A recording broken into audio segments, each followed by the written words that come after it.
introductions. All right, we're recording. Well, so my name's Chris Mason. I lead talent and total rewards at KeHE. We're a food distributing company based out of Naperville. Very quickly now we have sort of 3 headquarters, kind of post-COVID. So we're hubbed in Naperville, but we have a presence in Jacksonville, Florida, and a growing presence in Boulder, where there's a really cool, innovative food scene. And we do a lot of organic, natural food distribution. And then we have a bunch of distribution centers and a bunch of drivers. So we're not huge compared to some of the big ones. We're about 6,200 people now, about 6 billion in revenue. And that's us. That's a little on me. And I'm here to moderate this breakout group. And this is my favorite part of this program. We started this format in our last session a few months ago, and we're trying it again because it works so well. And what made it work really well is that you all who have joined this breakout, you're going to participate and get involved, and we'll draw you into this. So I'll start with Debbie and Mary just to kind of wet the palate and keep the thinking going. But just as Aaron said, please start, thinking about questions, putting them into chat. And I think also I would say get ready to come off of mute. We'd love to hear from this group, and that's where I think once we get the popcorn sharing going, it gets really rich. So I'm just going to summarize briefly some of the things I heard from the panelists as we were coming into this. And I just realized my internet says unstable now. But I have I heard part of your question. Okay, I was gonna say, hold on. I'm gonna go to my backup plan here. Let's do. Let me mute this and unmute this. Can you hear me, Debbie? Yes. Okay. There we go. All right. I had the phone ready just in case I needed it.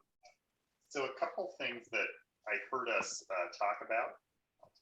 I heard us talk about as we were kind of popping into this session. And am I echoing for you all? Yeah, Chris, I think you're still coming through your headset, not your phone. Oh, now you're muted.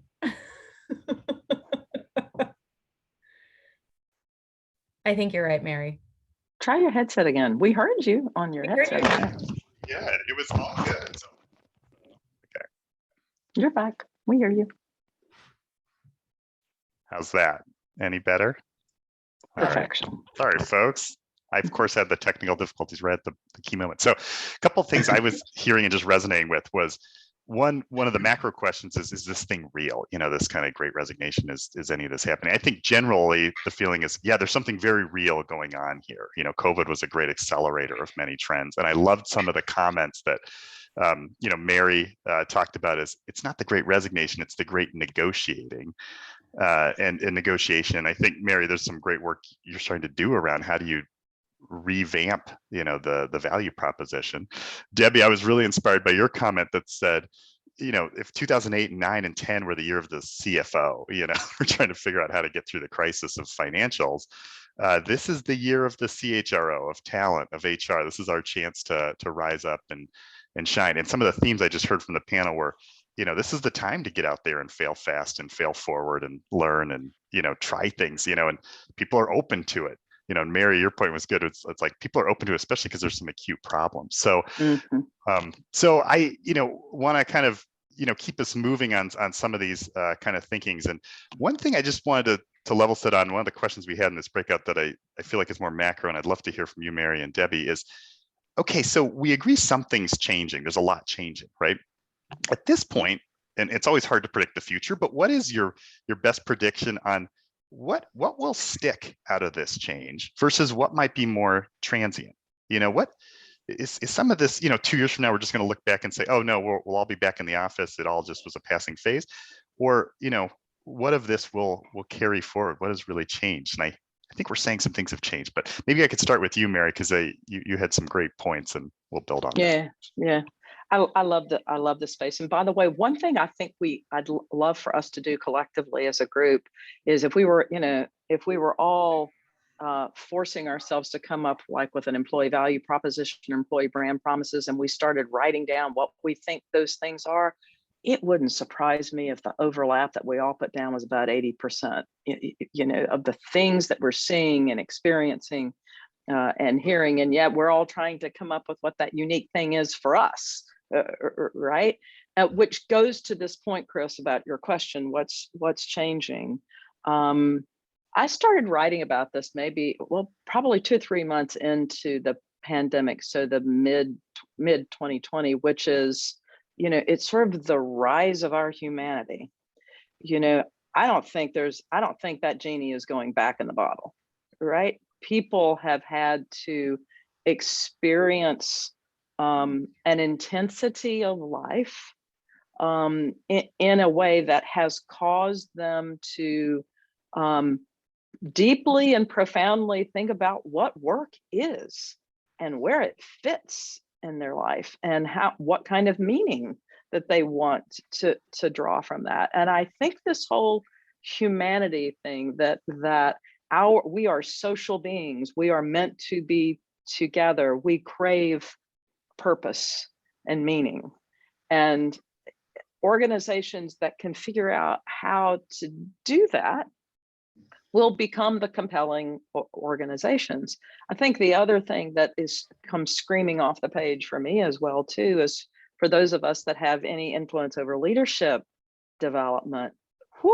This is a scary time for a lot of people that don't know how to have conversations that are ambiguous, where people have a need to share and want to talk about what's important to them and want to know if the company is listening. Are you hearing me? Are you paying?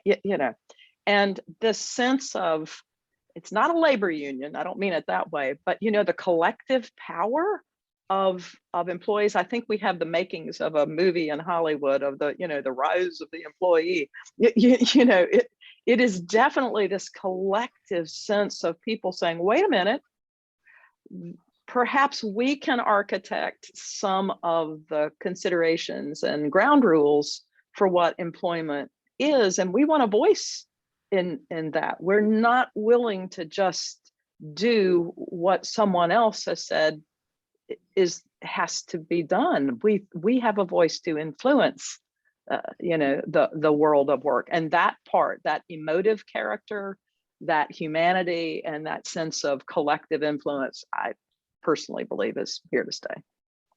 Hi, this is John Strop. I can just jump in and add to Mary what you just Yes, talked please. about. I think to your point, we do consulting. We have a search practice as well as a HR consulting practice. And what I found with our clients, people that are essential workers in that frame were far different and above the curve than other organizations that weren't essential. As people were struggling, I see a lot of heads nodding, so I think I'm sort of calling it out, right? And you, Chris, you in the food industry, essential workers. I mean, you guys were real time. To Mary's point, we need that interface, and essential workers had it. They never really lost it, but some of the functions did, and some of the other financial technology firms did, because they weren't essential. And they were struggling with, how do we operate? How do we get better? How do we do the new normal, right? So I think there's a lot, to Mary, your point, I think there's a lot of opportunity for the new normal and what the ground rules are, and they're still changing. With the federal government, with the mandates on the vaccine, it's changing the way people operate totally. So the Band-Aid has been ripped off and people are trying to charter a different path forward. That's a very acute observation that some of the segments are ahead of the curve. And I'll just say we have a huge driver workforce. If you have drivers today, that's a very challenging job market to hire for, because they are acting, as Mary's describing, almost like a collective group. Some of them are unionized for us, but most aren't. But they know they've got the power. Debbie, I wanted to draw you in, and then I'd love to hear from others around this broader question of like, what do you, just kind of macro level, what are we seeing? Holistic, right? So that is, as I was thinking about this question, and then Mary started talking, I was like, okay, I wrote down flexibility, I wrote down empathy and connection. I'm with you, Mary, on the humanity and the need for the leader, the people leader role. I mean, it is, those of us that have been in this space always knew it was challenging, but how many of us, like, I wasn't around in 1918 and work was different in 1918. And we all went through hopefully a once in a lifetime or finishing once in a lifetime pandemic. And what that brings up are very metaphysical questions, right? So I do think that question, like why work, how work, where work, yes. And I'm also going to challenge us and say, but we also very different situations. I think, Mary, what you're describing is very much the knowledge worker, of which is a lot of my organization. But if we're talking about hourly workforce, or we're talking about essential workers or frontline, I mean, look at how many coffee shops aren't open like after 3. Like there's something significant going on. I think that might course correct, but I think this piece around flexibility, empathy, and connection and are here to stay. And I think that the evolution of what that people manager, people leader role is key. And it's much less on technical and much more on like, we are now the nexus point for that connection and that humanity and that flexibility. And so how do you learn to lead that way and have challenging conversations? The other thing that I'm hoping will stick, and it's interesting, again, our footprint is Canada and the US, so it's not global, but I do think Canada is much further ahead in terms of being able and willing to talk about mental well-being and mental wellness. And I think that it is just, we have shown a light, I'm not sure, on well-being and emotional well-being, on just people, I think, again, grappling with pandemics. I mean, Mary, just you as a pandemic parent, right? Like it's exactly, we're facing things that we never had to face before, and we're struggling. And I'm hoping that this focus on mental well-being is here to stay. And I'm hoping that we're normalizing it. And I'm hoping that we can check in on it the way that we were checking in on physical well-being 10, 15 years ago. I'll just speak, I oversee the benefits side too. And I hear it even from big partners now, Aon, everyone's, that's kind of the talk off is it's whole person wellness. It's whole, they're not quite at the leading edge, people aren't at the leading edge collectively yet, but you just hear that conversation coming up more. And I agree, that's a positive trend. That's something we should have done 50 years ago, Yeah, I mean, for those of you that have ever had responsibility for benefits coverage, Chris, like yourself, I mean, even think about how much lower benefit coverage is for behavioral health and for mental health compared to physical health. I mean, we have systematized it in a crazy way. Deb, I appreciate your acknowledgement of the knowledge worker component. You're spot on in that regard.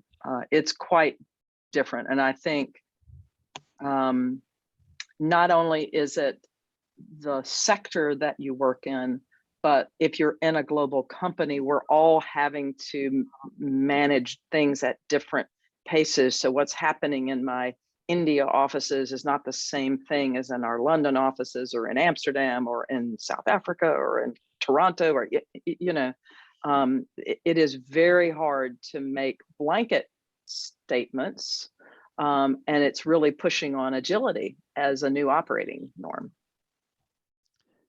Well, what I'd love to, I was going to say is, can I draw in a few others, because kind of part 2 to our conversation today. Well, what are y'all doing about it? But before we move on to the what else are you seeing just trend wise? You're like, this is gonna stick. And do you resonate with what the panelists are saying? Things to add to it? I was just going to comment on that earlier one, which is I think that point, and you think about where and how we provide services and solutions and how we think about supporting everyone, it's getting harder, right? Because it is 80% maybe the same, but it's that last 10 to 20% that's going to really make the difference. And as you think about these segments and you think about even kind of like equity and fairness, like there's a lot about like, do you go after the segments or do you go after the whole? And how do you really personalize it to people? Because success is going to look very different, not even within a segment, it's going to be different, right? And so I think it's helping our teams, helping managers really understand what is that uniqueness that gets to that 10 to 20% that makes it, powerful. And I think that's what we're right now growing our manufacturing kind of side of our business with phone tech repairs, and it's changing the footprint and it's changing the dynamics of our company, and what they want and what they value and what they need is very different than our knowledge workers. So I think, getting leaders to understand, that dynamic as you're changing so quickly, that term agile, it's like, where and how can you quickly, adapt and listen to those things, but also get to longer term solutions that you can sustain. Chris, Yeah, I'll that's really chime good. in. I'll chime in on that with Chandra. And sorry, my video seems to have gone out with the bad internet here, but We hear you great though. Yeah. okay, that's good. So I'm with IDEX Corporation, so global manufacturing, and I would say, I'm loving hearing all of the new and different that everyone is doing in response to this. But to Chandra's point, part of what we're doing is also just how do we go back and get really good at some of the basics? Like, how do we help our leaders just really actively listen and engage with their employees? How do you have a really good conversation where you're understanding, what is that new skill that you're wanting to develop? Like, what is important to you based on where you're at in your life at this moment? Like, how can we help support you? So I think we're trying to do a little bit of that balance of how do we think about what's new and what's next, but also just get really fine-tuned on the fundamentals that are going to help with that engagement and help our people managers be better at that point of impact, as you said, Debbie. Yeah, that's really good, Lindsay. Well, if I can just I'll keep it moving, and others feel free to jump in on the macro trends you're seeing too, but let's continue to sort of draw you into the question of, well, what are some of the things we're trying or doing about it? And it's some good questions coming on chat just around, we've heard from some of the panelists talking about renegotiating some of the brand promise, and even Holly, or one of our panelists, talked about, she oversees the recruiting side, and they're reworking their talk tracks, and the stuff that worked a year ago is like sounds so 2019 now, right? So they're renegotiating that, and they're working on that. What are you all doing out there? Is anybody sort of looking into kind of how you kind of create a different value proposition that's more compelling to the workforce today? If I can just jump in from an executive search perspective, right? So many of you use executive search, and it's changed dramatically. What's changed is that the compelling talking points for the leaders who are hiring is completely different, and it's been painful for them because, to your point, Chris, it's not 2019, it's 2020, and it's the new world. And so instead of getting 3 candidates that we vetted through who made all the whole thing about location, about values, about how to work is become critical, where they're saying, thank you very much for your time. I think I'm going to go with my other opportunity. So this is like a shock to leaders who have never been told no, for the most part, right? and it's a different learning, but they have to jump on the train, and they have to be coached. And the world has changed. Yeah, I would say you are at the front lines of it in that space. And so I appreciate hearing your perspective speaking into this. And I'm sure some of us have experienced it on the hiring side a bit too. So. Right. Others, what else are you starting to sort of change perspective of? And I guess what I'll just prompt you with is, I oversee on the one side talent management, leadership development, and it kind of feels like another kind of team, but it's comp and ben, it's total rewards. And it's what's interesting is I'll jump on one call that's all comp related. We got to pay people more. And probably true, right? And then the other side's all about, like, we've got to create a better experience. And what you realize is it's both, right? It's like what the value proposition has changed. You can pay a lot more for the same value prop. That's probably what you're gonna have to do if you change nothing over here on the work experience side. Or you can start rethinking the work experiences. And in our frontline warehouse roles, it's like, oh boy, we got to start job redesign and better experiences and better scheduling and stuff like that. And we probably have to pay them a bit more. But we're seeing the same thing with corporate work. And so I just wonder how you're all kind of approaching that side of how does talent management make work more compelling and better? And so we're not that we don't pay more, but it's not just about the money, it's about better work. Kylie, you came off mute. That's like the universal raise your hand sign. There it is. Right? Yeah, so thanks. I just wanted to back up to the topic on perspectives and some of the shifts that we're seeing in our organization right now. And it seems to be that pre-COVID leadership perspective was this holistic overall big picture. And so it was easy to put out blanket statements, blanket policies, blanket terms and conditions, value propositions for employees. And now it's shifting to the point where the leaders and people managers need to shift into that role of looking at the individual perspective and understanding how to approach that person based on their experience. Because we're a global organization, everyone's experience through the pandemic was different. The essential worker versus the knowledge worker who could work comfortably from home without any risk.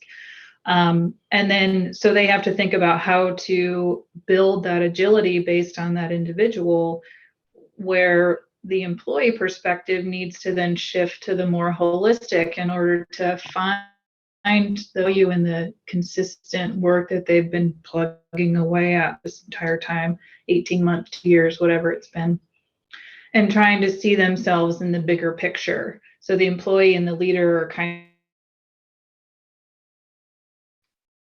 of how they're impacting the larger organization.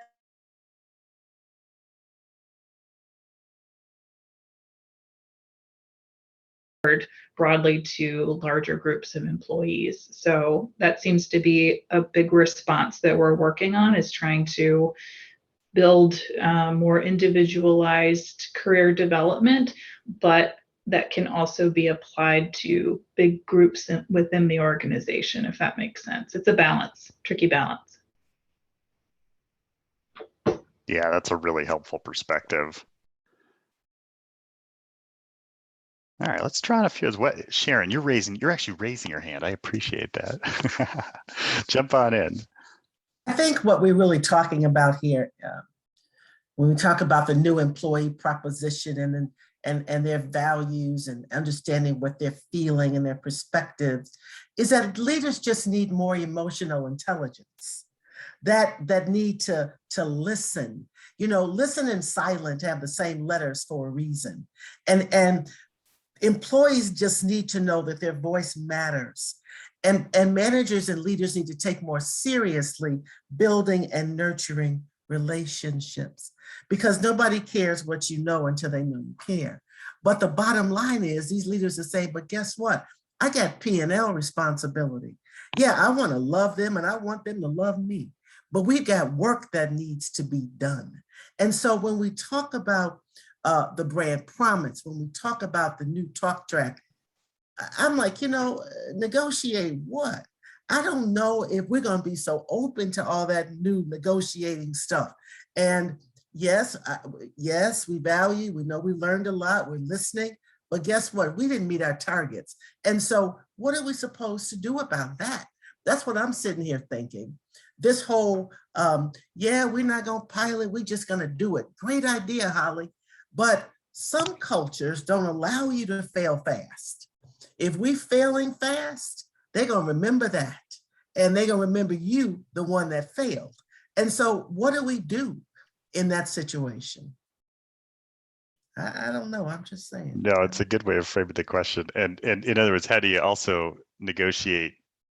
How do you make things better for employees when you're under crisis and stress and duress yourself, right? And I think we see that with a lot of our leaders too. They're human as well, and they're human, and they're also somewhat. They haven't necessarily made the shift from it's all about the numbers to, but I got to make it a lot more about the people. Mm-hmm. I'm not sure that we've necessarily all made that shift in the culture of our firms. Mm-hmm. Sharon, can I bridge to that? Because yes. I think you have where you have some leaders that may be unaware that they need to make that shift. And then there are some leaders that are sitting in a culture that I could recognize what you're describing, who want to make that shift and don't know how. Right? They want to be more human. They want to be more vulnerable, but they're so used to leading a certain way. And some of my work is a coach. And so part of the time I'm just what's one thing, how do you just share one thing that's going on? You don't have to be an open book. You don't have to show all of your warts and your concerns, but is there one thing you can do? And then after that, and just how are people responding? And it's how I think some leaders grew up in a way and they were not rewarded for showing their humanity, and they know they need to. And so how do we help coach them to just like, it's okay, just move a little bit, have one conversation, have one comment, try it. So I think there's this thing too about our role of just sort of helping leaders make this, who are open to it, right? Let's start with there first. And how do we help them be more genuine and connect with their workforce? So I'm finding I'm doing a lot of coaching around that, for what it's worth. Yeah, I can add to that, Debbie, too. One of the ways we're trying to get those leaders who are in that position where they recognize it's less about the numbers and more about the people is trying to teach them how to build psychological safety on their teams and helping our employees feel comfortable with failure, even in its smallest pieces, and building that into the performance model so that employees understand that there's some space and some room for them to experiment and try things and fall on their face, and that their leaders they're going to look at it as a development curve and not necessarily an opportunity to punish or put performance, restrictors in place. Like, there has to be a little bit more flexibility for failure and finding ways to use that as an opportunity to learn and grow rather than getting to the bottom line and looking at your team from a numbers perspective. And so teaching how to build psychological safety has been key in our approach to getting our leaders to that next level. Yeah, we're in the process of that as well. And I agree with you. In many ways, for whatever reason, people drive the numbers. People are the hub of the wheel. And so it's just making leaders understand. Some do, of course. I don't mean blanketly that no one does, no one cares. Absolutely they do. But it's just really making that sink in. And people are at the center of everything that we do. And the psychological safety too, of course. Building that, thinking that. That was some new thinking for us. So thank you. I love that call out, Sharon. And if anything, part of what Mary called us, there's acute moments of pain right now for some of these leaders, and they may be the most open they'll ever be to some of these conversations. So I saw Candace came off mute, and Mary, you too. So maybe go Candace. I was just going to say, never waste a good crisis, Right. Never waste the crisis. We do say that actually a lot right now. Yeah. Thanks. I just had a question for those that are doing some of these things you're talking about. I mean, we're having the same conversations about psychological safety and the importance of coaching.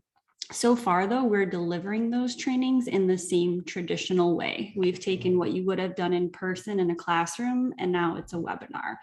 And it's got a lot of bells and whistles. It's very engaging. Our instructional designers and external partners are great.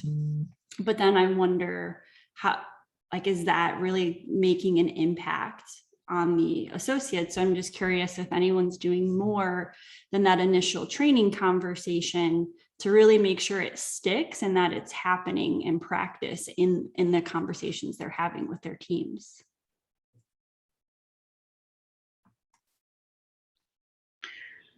Can I put Kate down the pot? Yeah, so we have Debbie and Sharon. You both should go. So. All right, Debbie, then Sharon. How's that? Oh, I was going to ask Kate Galimo, who I work with, who I think could talk to practice. Like, how are we helping? Like, how are we building and capability, and how are we working with our HR leads and other things around sustainability? You're welcome, Kate.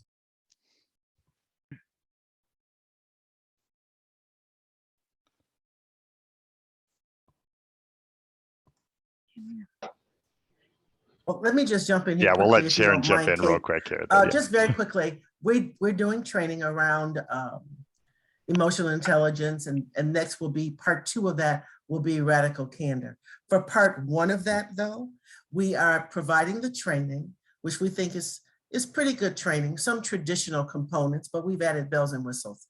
Then we've added post-training activities that we're going to come back in 8 weeks and say what worked, what did not work.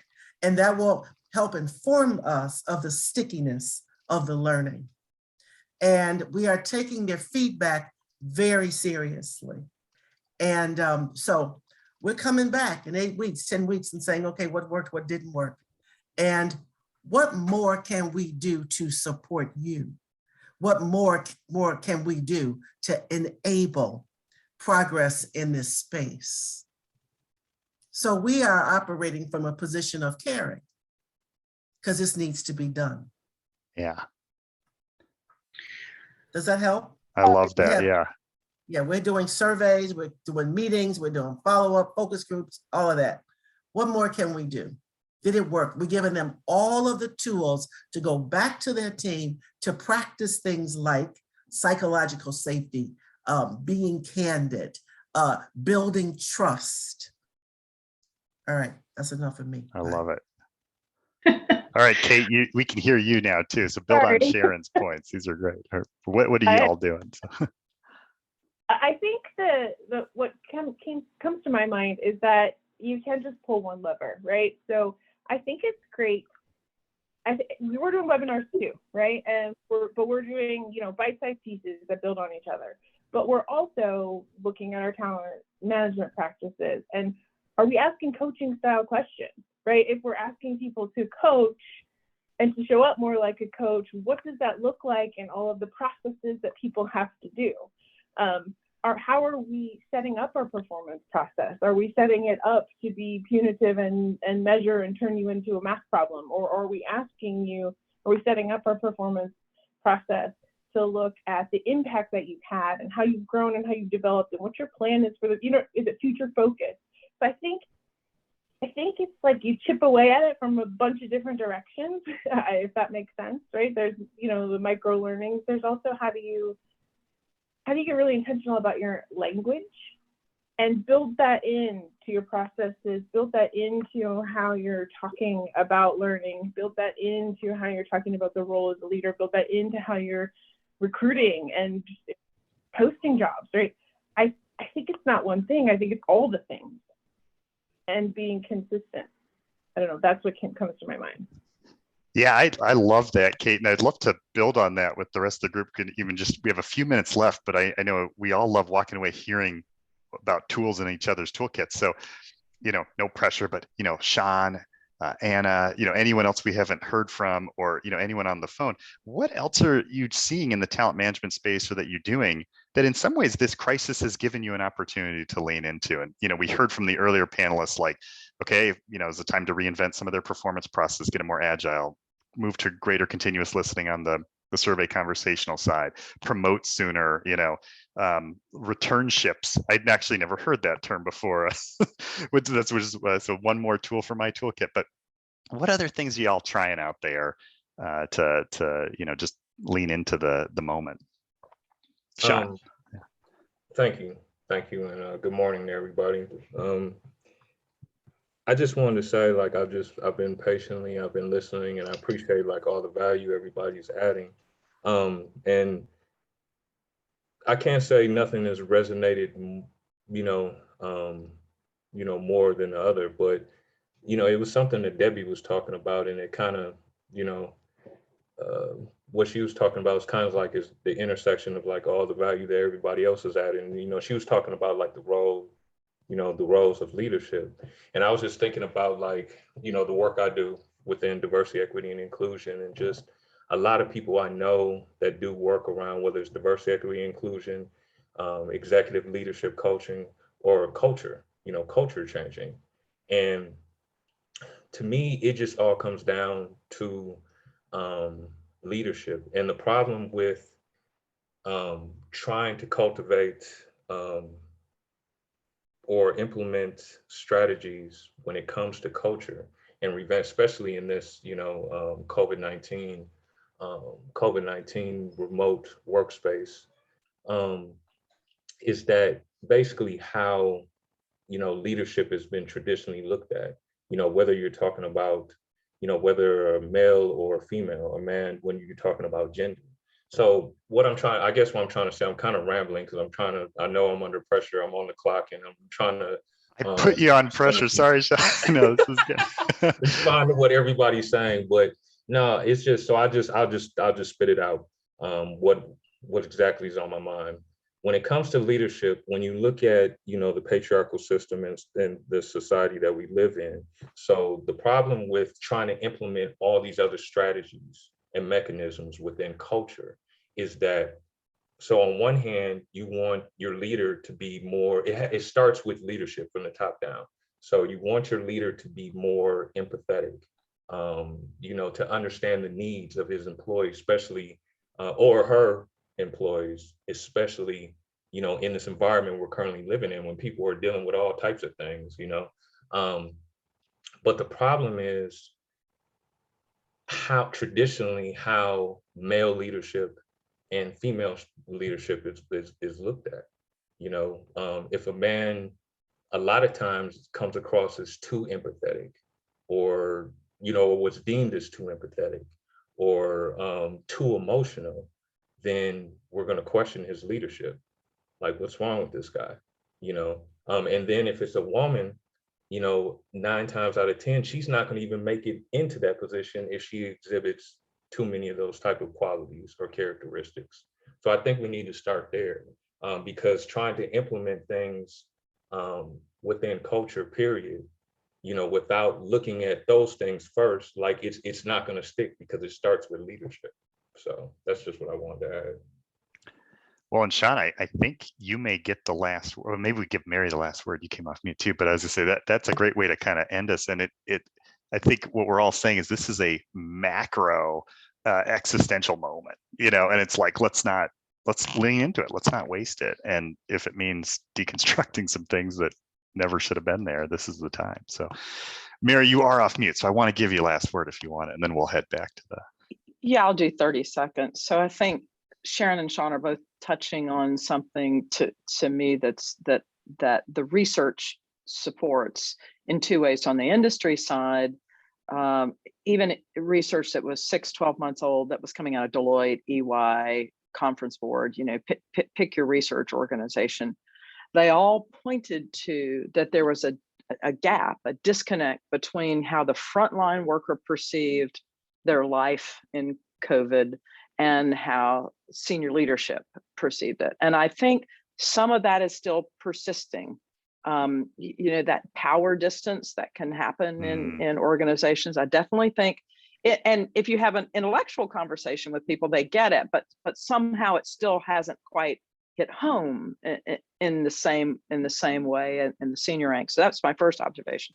Second is on a social science research perspective. We know beyond a shadow of a doubt that the single greatest influence on what's considered normative social behavior in an organization is how leaders behave. You can talk whatever talk all you want all day long, but how the leaders behave is what everyone else observes, and they take that on as the social norm for the organization and adapt their own goal setting mindset to reflect what they see senior leaders doing. So, we brought it up kind of earlier in the gig. It's a moment to help people leaders see their opportunity as bigger than just managing the numbers. And it's not a substitute. Believe me, I live in the most analytical place I've ever lived in my life from a work perspective, but it's a yes and. They have to, the business leader has to be true to the financials. That's what they're paid to deliver. And there is a new job that they have. It's always been there, but now it's amplified, which is creating an employment experience for the people whom you lead that help you enable those numbers. I love this. Well, thank you all so much. I'm inspired by this. We're in a huge moment, I think is what we've decided, and we're at the center of it in talent management. So with that, go out and be part of the moment, right? Is the call to action. So I think all we do is we click to leave room, we head back over, and we'll close out together in the big room.